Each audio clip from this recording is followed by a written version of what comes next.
What's up, YouTube? It's me, Jonathan Buford, here again, and I wanted to make a video about video editing laptops.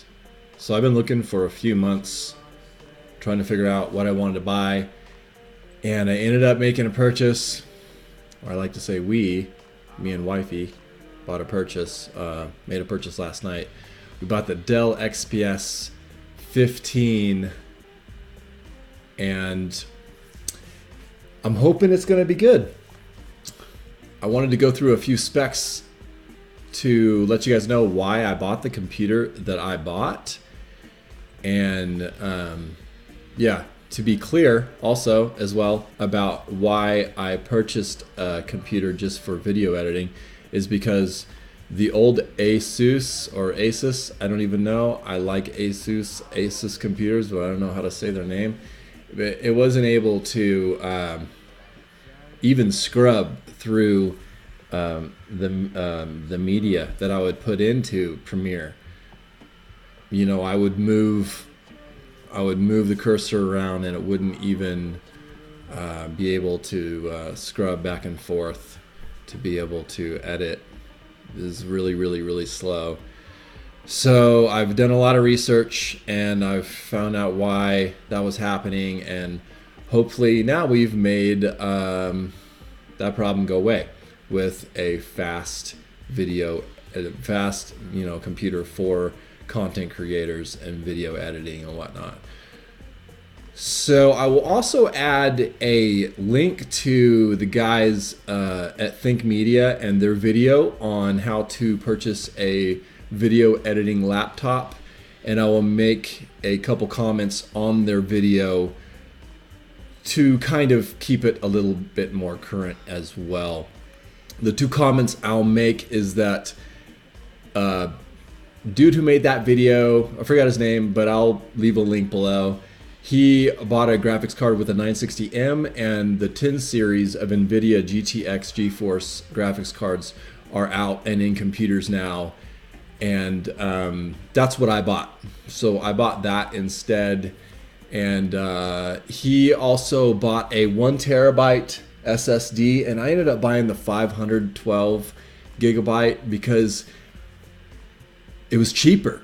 The computer's $2,000. I went down to Best Buy yesterday. It was on sale for $19.99 there. Just happened to be the case that I had been researching for a couple days.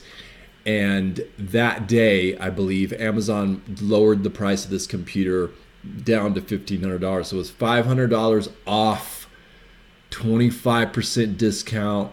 That's kind of what pushed me to make the decision to do that. So I didn't get the 1 terabyte SSD, which probably I would say to get that.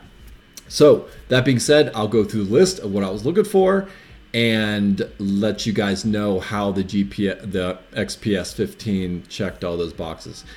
So I was looking for high screen resolution and a 15.6 inch screen with IPS, which means you can see it from all kinds of different angles, because we watch movies and we use our laptops to watch Netflix and stuff on. And you know, without IPS, you lose a lot of the viewing pleasure from different angles. IPS can be seen from like 170 degrees. So if I'm over here, it doesn't start looking weird.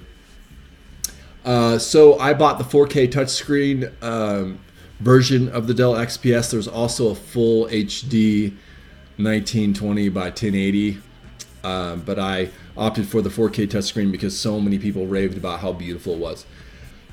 All right, screen resolution. It comes with the i7, or at least it still does as of today. Dell XPS 15s don't have the 8th generation i7 processors yet. So I think that's why some of these laptops, video editing laptops in this category, are being lowered right now. I'm starting to see it across the board, $200 off. This one was $500 off. So I think that's why that's happening, because the 8th generation is out, and you're probably trying to clear stock. So that's what I think is happening. i7 7th generation quad core processor, I think 7700, and for video editing, you definitely want a discrete graphics. You want a separate graphics card to like run that. In Adobe Premiere, this guy talks about it in the ThinkMedia video. Adobe Premiere has the Mercury playback engine, which will utilize a separate graphics card, which is super good. Moving on, high RPM SSD, 1 terabyte. I've already made a note about that. You know, I probably should have bought the 1 terabyte. But here's the thing, with the Dell XPS, you can upgrade the RAM and you can go for the smaller battery and have two drives in it. And I can upgrade that 512 gigabyte to a faster high performance SSD, 1 terabyte later on if I want, which I probably will. Yeah, you want to make sure that's high RPM, and also you want to have at least 16 gigs of RAM. I bought mine at 16 gigs. I don't know if it comes at 32. I think it might, the Dell XPS. But the thing is that I've already mentioned is that I can upgrade that RAM later. I can buy another 16 gigs of RAM and just throw it in the slot. The good thing about the XPS is that it is upgradable. The RAM is not soldered on. Some of these new 2-in-1s and ultra thin ultrabooks are actually having soldered on RAM and stuff, and they're not as easily upgradable. They might be stuck at 16 gigs of RAM. So that was a big thing for me in my decision. And really quick, I also was looking for USB Type-C connections, especially Thunderbolt. Dell has that. They have 2 USB Type-C connectors in the I/O interface, as far as, you know, holes in the actual laptop to plug USB Type-C. So Samsung, how this charges in new smartphones, except for, I don't know. Anyways, new smartphones use USB Type-C, and Thunderbolt utilizes USB Type-C connections. So I was looking for that USB Type-C. I wanted a micro SD. I wanted an SD card reader and not just a micro SD card reader. I wanted to just be able to plug a regular SD card from when I start using bigger cameras that actually just still use regular SD cards. And just a couple notes, full-size backlit screen is what I was looking for. I needed to be backlit. I wanted it to be full size. I think the trackpad for the Dell XPS is really good. I don't know the keyboard's that great, but yeah. Anyways, moving on. A little bit scary, a little bit of a scary purchase here for me because I did all the research. So many people love the Dell XPS. So many people are saying it's the best all-around computer. So many people love the screen and all kinds of different things about it. But there have been a lot of problems with them. So usually, I mean, really almost always, I will never buy a product on Amazon or anything else that has 1-star reviews, almost as many as a 5-star review. And I know that sounds dumb to do. And like I said, I'm worried about the actual decision. But the thing is, if all goes wrong and there's serious problems with it, like with the wireless card and screen flicker and actually not even be able to power up, I'm just being real about this. There were some serious complaints, a lot of them, about the Dell XPS. But for me, the reason why I made that decision was that the overall reviews for it on YouTube from so many different, and I've watched a lot of videos.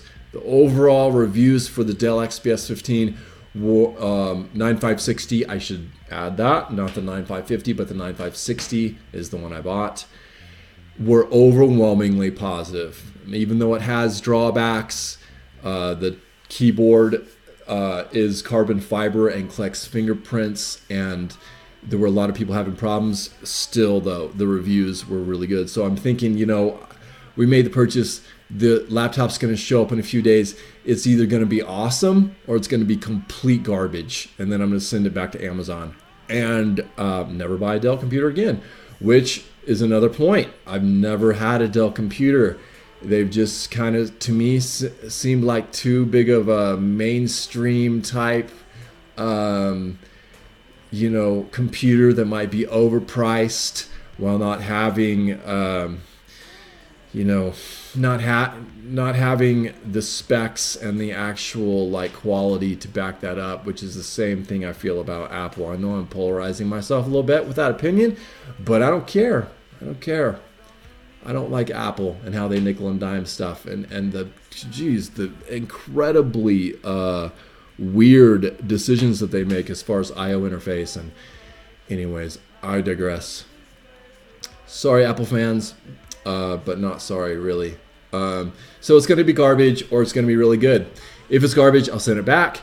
And just to give you guys an idea of what I researched, everything from the Surface Book Pro, Surface Book 2, the Microsoft computers, and I think it's the same. It's the same. The only reason they're able to make pull off huge design feats like that is because they have a whole the OS platform to back that stuff up, and they want to look good, Microsoft. But I'm not trying to pay for all that. Also, not upgradable. I don't like that. I like to be able to get in my machine, upgrade it if I want to. I looked at the HP Spectre 360. If you are not editing video, I think that would be an awesome laptop to have for sure. All of these, I looked at the spec'd out versions with the highest, the best graphics card and the best options that I could get on it as far as screen resolution and whatnot.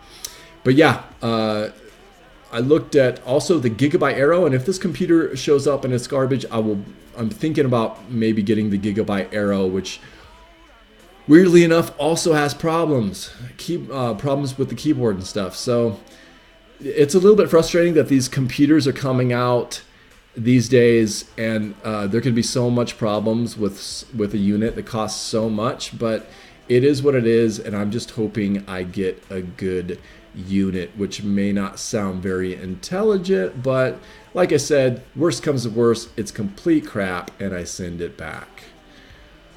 Also, I looked at the Asus ZenBook Pro, which like I said, I really enjoy Asus, and that computer really impressed me.